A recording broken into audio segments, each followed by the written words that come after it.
attorney. How would you feel about an attorney making all this up? Do you think somebody would go in that direction? Fred, attorneys make things up every day. Are you kidding me? No, are you going to hold an attorney to the standards of decency? I mean, please. Come on. Can we please move on? Next question, please. I mean, hello. You're telling me a guy. I mean, sorry. Listen. Both of my brothers are attorney, and the old joke about what's 1,000 attorney at the bottom of a lake, a good start. I mean, I'm not arguing with that. I grew up with my brothers, believe me. But that is, and all my aunts and uncles are attorney. But that is not the point here. I don't think. I think attorneys certainly lie on paper, but I don't think they put themselves out there on national and international television as this guy did yesterday, making the case over and over again numerous times, according to the woman, that she was bothered by Herman Cain. I'm going to tell you something else. You know, when it first came out, all we had to say, if there was anything to it at all, this is what I would have said. There was a problem. I didn't understand that she took what I said and not as I meant it. And yes, she got a settlement. End of story. Nothing went beyond that. All we had to say was something like that. Unless nothing happened at all, and I don't think you even believe that. I have a hunch that even people on the right believe that something occurred between at least this one woman after what happened yesterday at the media conference and Herman Cain. Couldn't he have just gotten out of it by saying, I might have said something that she took the wrong way, yet the easy way out was just to have the settlement? He didn't have the guts to say that, did he? Fred, he's not a lawyer, number one. Don't hire, put him to a standard where he's got to sit there and interpret. When you sign a settlement agreement specifically for things like sexual harassment, there is always a standard language in there that says the reason why the parties are settling this case is because the outcome for either side is doubtful. It's standard language. We don't know what went down there. We have an attorney who's speaking really with hearsay. He's saying what his client alleged and accused. But until we see them and that person can be fully vetted, which obviously the accuser doesn't want to come forward, she craves her privacy, and I respect that too. But until we know exactly what happened, to sit there and to say that Herman Cain is a sexual predator or in any way unprofessional or unfit to be present because of this incident is inappropriate. It really is. But you see, JBK, nobody's calling him a sexual predator. If he'd have said, I may have said something that she took in the wrong way, no one would call him a sexual predator. Somebody would have said, I'm sure we've all said things in our lives. What's the issue then, Fred? What's got everybody all upset then? Well, obviously, it's a sexual predator issue. No, sexual predator would mean something, I think, far beyond him just saying something. Okay. So I would I would separate the two, but he didn't. That's the problem I'm seeing here. He did not say that. So now we're just guessing what may have happened, and maybe he is a sexual predator. If he had just said simply, I might have said something that she took the wrong way. We settled the case within weeks. It's done away with, and in the rest of my life, I'll never say anything like that again because I didn't understand. Listen, he said something. He said it never happened. He commented on the height of the person, and that's what started the whole thing. It was a hand gesture on the height of the person's head or something like that. I mean, here's what I don't get. Why is everybody focusing in on this when we've got 9% unemployment, trillions in debt, and we got a bunch of freaks occupying cities committing violence and shutting down critical ports like the one in Oakland? To me, that's where the focus ought to be. Herman Cain is a flash in the pan. He had one good interview on MSNBC against a hated liberal, talk show host, and that's why he's at the top of the polls. At the end of the day, this is really the news cycle. This is about cable TV coming up with new material every week so that they can stay on top of the ratings. Because at the end of the day, Herman Cain is not a serious candidate. He was never a real candidate, and at best, he's got the depth. And I'm not going to undermine or say that he wasn't an accomplished individual, whether it be on the Kansas Federal Reserve Board or a restaurant owner or the chain of pizzas, that he's got. I'm just saying to you, at the end of the day, everybody knows it's Romney, okay? And this is a manufactured crisis. I love Lawrence O'Donnell. Come back and talk a little bit more about this, and we're going to talk about a great new book right here on the Morning Brew.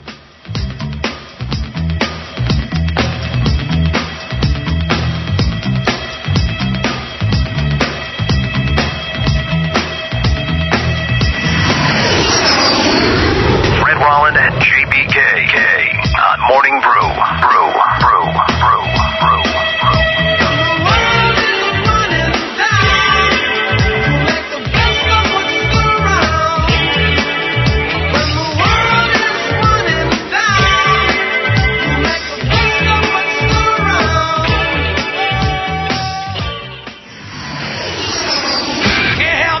shape I'm in. I can't sing, I ain't pretty, and my legs are thin. Fred Wallen and JBK. Don't ask me what I think of you. I might not give the answer that you want.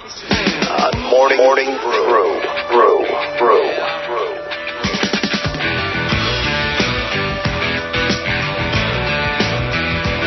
Hey, good morning, Inland Empire. JBK sitting across from my compatriot on the left coast, Fred Wallen. It is Morning Brew. And, we're just talking about Herman Cain and sexual harassment. And we're going to switch gears a little bit because we have Neil McCabe with us, who put together a book of old-time baseball pictures done by, what was the first name? Mr. Conlon, correct? These are old pictures Charles from... Conlon, yes. Charles Conlon, thank you. And I was going to say Chuck. That's why I was kind of just reaching there for a second. But, back in the day, by the way, when not only was sexual harassment out there back in the days of these pictures, but it was probably something that was encouraged in the baseball scene, maybe. Who knows? But good morning. Welcome to Morning Brew, Mr. McCabe. Hey, it's great to be on the Brew. It's great to have you. And, I was looking through some of the pictures in this incredible book. And, Fred and Neil, one of the things that really always jumps out at me, especially when you're looking at these older pictures, and I don't think it's just got anything to do with just the black and white of it. It's the fact that people who were in their 20s back in those days, they look like they're what would today go for 50 years old. No? It's amazing how much older people looked. It was a harder life, I guess. You're not exaggerating. In fact, my sister is the one who discovered these pictures. She was printing them or preserving them for the Sporting News. And she's not really a baseball fan, so what she really noticed was the people in the pictures. And since Conlon took the pictures of every player every year, she could lay the pictures out in sequence and watch a 20-year-old who, as you said, looked like he'd already had a rough life. By the time he was 35, he looked like he was 50. Yeah. And amazing. She was shocked. The Big Show, Charles M. Conlon's photos, but Neil and Constance McCabe put this together. And you did something very similar to this 18 years ago. So how much time? I mean, why did it take so long to do the second coming of this? Because obviously the first one was fantastic. This one I have in front of me. It's hard to believe that, somebody like me who's followed sports all these years, I've never seen any of these pictures before. I'm astounded. So how come it took you 18 years in between? Well, as you just said, 18 years, it's a long story. It all had to do with the rights. My sister and I did the first book in 93. And by the way, it was just reissued with this one, and Roger Angel calls it the best book of baseball photos ever published. Wow. The problem was we made it look too easy. We dropped it on the publisher's desk and said, here you go. And they went, wow, that's pretty good. So after that, the Sporting News and the publisher, they thought anybody could do this, but they were wrong. Turns out they needed my sister and me. And Charles M. Conlon, by the way. They thought they could do it with any photographer. Just put pictures next to each other and voila. Nope, they missed it. The blurbs that your sister and you came up with, how'd you discover those? Did you interview people, or many of those people obviously would be dead at this point? How did you get some of those blurbs? Well, I'll tell you, I'd say about 99.9% of these guys are dead now. Yeah. I had to sit there and go to the microfilm. Because, like the guy who was hit by lightning, Ray Caldwell. Yeah. Read about him in the books, and they say he was hit by lightning, and that's it. So I said, well, did he have anything to say about this? And, of course, he said, yeah, it was pretty scary, and I'm glad to be alive, So I found all those things myself, actually. And I didn't want to just regurgitate all the other baseball books out there, which, by the way, a lot of the stuff they have in there are wrong. So, give me an example. What's wrong in some of the other mainstream baseball books? Curious. Well, the most famous one that I found, and it was only because I have a picture of a guy named Mike Gonzalez, who, by the way, was the guy who came up with the phrase "good field, no hit," because his English was a little shaky, but he was a brilliant baseball guy. He was the third base coach in the 1946 World Series for the Cardinals, when a guy named Enos Slaughter made his mad dash to score the winning run in the World Series. Pesky holds the ball. Well, guess what? Pesky and Slaughter did their thing, but the most famous thing is that Slaughter ran through the third base coach's sign, Gonzalez, because we see in the newsreel that he's just roaring around the bases. But guess what?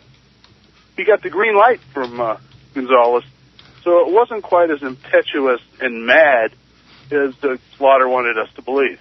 Because the brilliant guy in the third base coach's box said, "Go for it," and he scored the run, but. Historians have been a little sloppy on that. And my source for this amazing discovery, the next day's New York Times. So it's not that hard to find. Interesting. How about calling the shot when the Babe was in Chicago? Did that really happen? I mean, we saw the video that came out in the late 90s of him pointing at something, but we're not sure exactly what.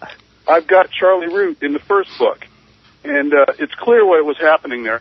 Bush and the Cubs were getting into it, but, the Babe was gesticulating. I've got the quote from Charlie Root, who was a mean guy. Yeah. And he looks mean. He said, did Ruth call the shot? He said, baloney. I think he actually used a different word. They cleaned it up.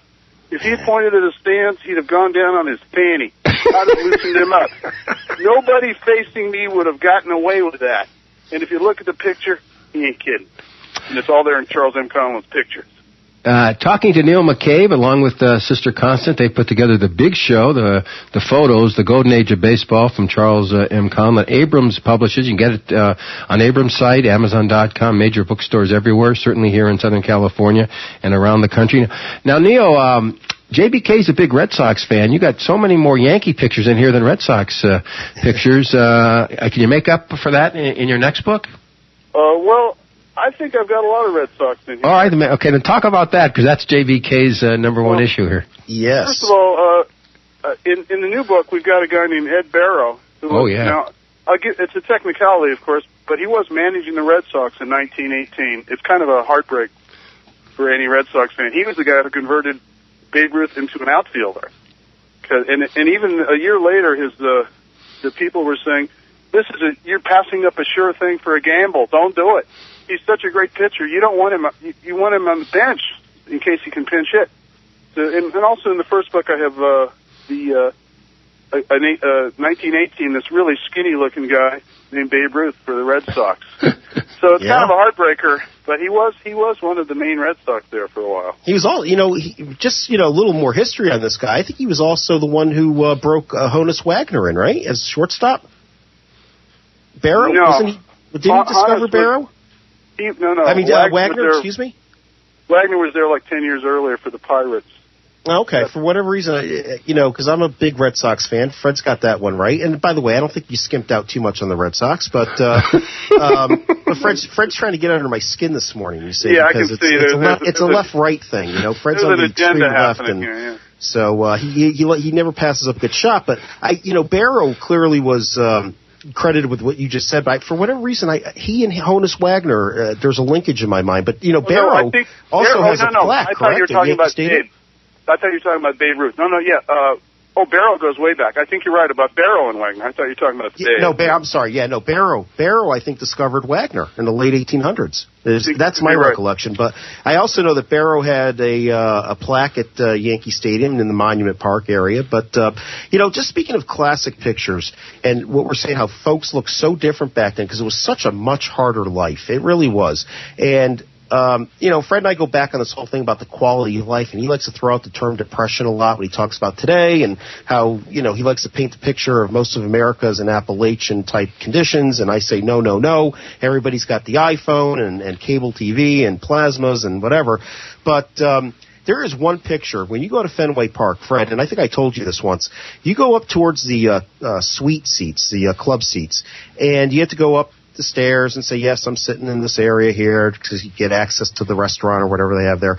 And there is the picture of Davy Roberts in 2004 sliding into second base with the cloud of dirt all over his face and hands as he's literally just getting to the base before the tag is going to be applied.